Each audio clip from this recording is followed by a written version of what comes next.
March 7th will mark the 54th anniversary of Bloody Sunday, when protesters marching across the Edmund Pettus Bridge in Selma were attacked by state troopers. 2 weeks later, with troopers protecting the route, or troops, a crowd by thousands led by Dr. Martin Luther King Jr.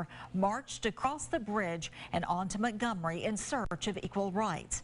This past Friday, a group of middle school students from Mobile retraced those footsteps. News 5's Nicolette Schleisman has their story.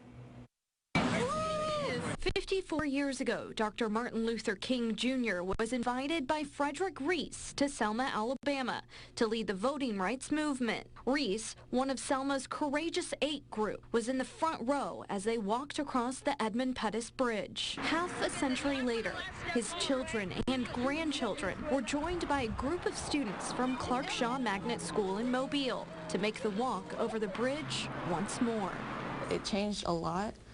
And to get where we are now, it's amazing. This trip truly changed me. The student's teacher, Miranda Manley, urging students to study living history. We can't just avoid history because some of it is ugly or shameful or embarrassing. When Manley was graduating college, she had a chance encounter. I met Reverend Frederick Reese as I was graduating from college looking for a job teaching.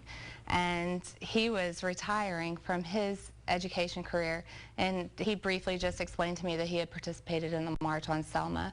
So I spent the rest of my career trying to remember his name because I didn't know his name and trying to find his name, but I always taught my children his story. 2 years ago, her students challenged her to track Reese down. He invited me to his house, and I was able to go thank him for the influence he had on my career and for teaching me to teach my students how to find a living history.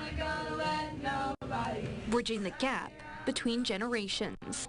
I truly can't explain how much this trip means to me and how much it's like changed my whole view on life in general. In Mobile, Nicolette Schleisman, WKRG News 5.